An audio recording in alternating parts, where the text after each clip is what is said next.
Assalamualaikum, salam sejahtera dan selamat kembali ke channel Abang. Hari ini Abang nak bercerita tentang beberapa peninggalan dalam sejarah tamadun manusia di mana benda yang ditinggalkan tu bukanlah memberi kebaikan tapi memberi persoalan. Makin dikaji benda ni makin tak faham orang. Jadi ini ada beberapa barangnya yang Abang nak kongsikan ke korang semua. Korang pernah dengar pasal Codex Gigas tak? Dia macam satu buku yang tebal dan ditulis menggunakan kulit haiwan. Maksudnya dia punya lampiran-lampiran tu ditulis bukan atas pokok kayu tapi ditulis atas kulit haiwan. Dan buku ni antara buku yang terbesar pernah dijumpai. Untuk mengangkut buku ni, nak cakap cerita tu buku ni besar gila, nak angkat dia kena 2 orang. Pengkaji menggelar Codex Gigas ni sebagai Injil Syaitan ataupun Satanic Bible.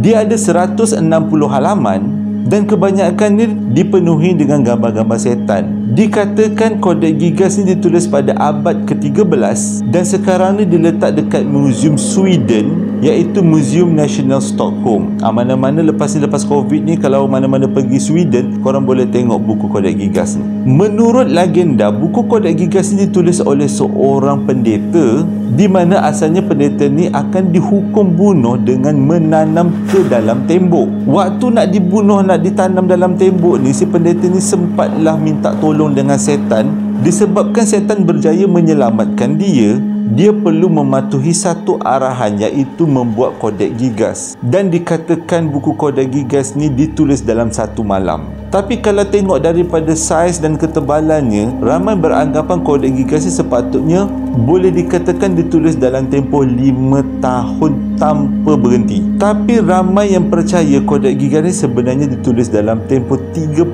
tahun. Itu kalau mengikut ketebalan buku dan juga isi kandungnya lah, kebesarannya, saiznya. Tapi bila disiasat dan dikaji tentang tulisan-tulisan ataupun lukisan-lukisan dalam Codex Gigas, dia seolah-olah telah dibuat dalam masa 1 hari 1 malam. Selain daripada gambar-gambar setan dalam Codex Gigas ni, dia ada mencatatkan tentang sejarah Republik Ceko, catatan kedoktoran oleh seorang tokoh Yunani yang bernama Hippocrates, beberapa ramuan sihir dan bahan-bahan yang boleh digunakan untuk membuat sihir. Tapi ada pengkaji yang percaya sebenarnya Codex Gigas ni adalah gabungan beberapa buku yang dirangkumkan dalam satu buku dan akhirnya dinamakan Codex Gigas.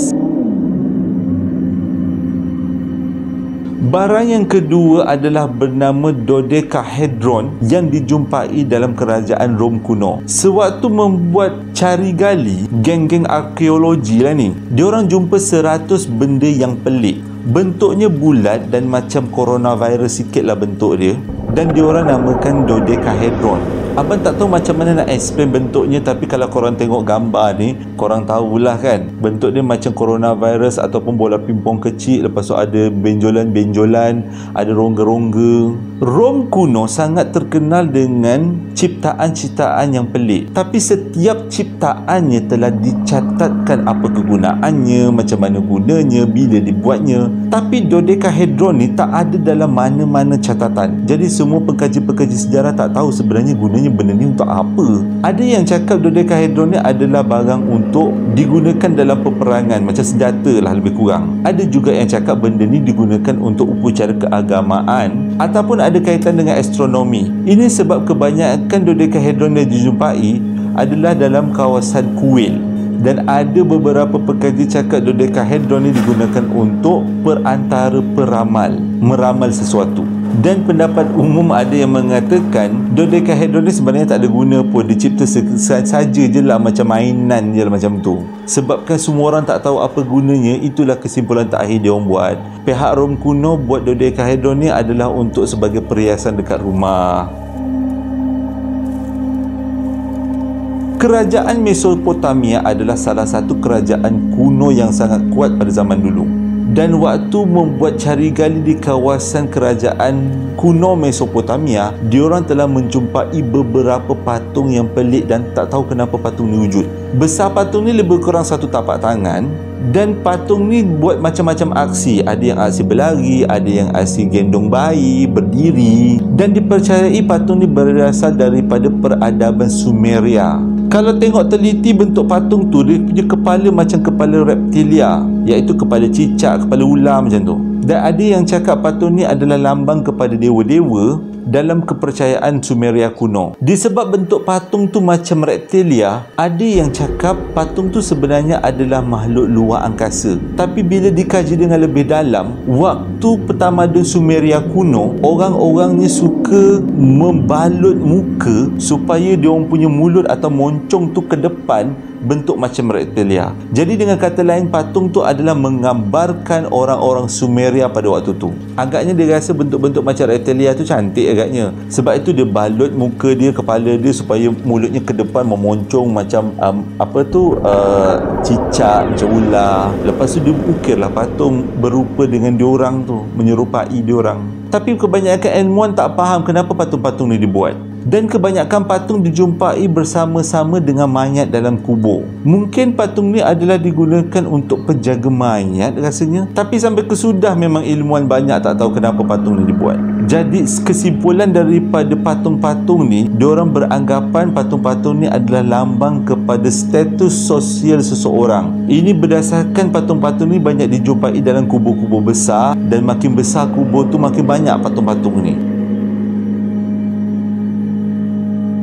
Benda yang keempat adalah digelar Raja Tikus. Raja Tikus ni bentuk macam satu arca di mana tikus-tikus berkumpul dan ekornya telah tercantum satu sama lain. Dan ini bukan arca, ini memang tikus betul. Ini digelar sebagai Raja Tikus. Artifak ni telah disimpan dalam satu muzium dekat Jerman, di mana Raja Tikus ini telah mengumpulkan 32 ekor tikus kering. Dan ini bukan satu je, bukan satu Raja Tikus, ada banyak Raja Tikus dijumpai. Dan antara Raja Tikus yang dijumpai ada dalam bekas yang telah diawet. Dan kebanyakan tikus yang digunakan untuk membuat Raja Tikus adalah berasal daripada tikus hitam. Dan para ilmuwan sebenarnya tak pasti sebenarnya Raja Tikus ni terbuat sendiri, alami, ataupun dibuat oleh seseorang. Kerana pada amnya tikus tak akan melilit ekornya dengan kawan-kawannya punya ekor. Sebab benda itu akan membuatkan dia susah nak bergerak ataupun susah melakukan aktiviti. Pada tahun 2005, ada seorang petani di kawasan Jerman telah menjumpai satu Raja Tikus, di mana ada 16 ekor tikus di mana ekornya telah terikat satu sama lain, dan 9 ekor daripada tikus-tikus tu masih lagi hidup. Si petani pun tak faham kenapa tikus-tikus tu lekatkan ekor dia satu sama lain. Dan benda ni terjadi bukan tikus je, ada terjadi dekat tupai. Terima kasih sebab dah menonton video abang daripada mula sampai habis. Abang suka ceritakan maklumat-maklumat tambahan untuk kita semua. Sebab kebanyakan daripada kita memang tak ada masa untuk baca. Jadi izinkan abang untuk cerita dekat korang. Hingga berjumpa lagi dalam posting abang yang akan datang. Assalamualaikum warahmatullahi wabarakatuh.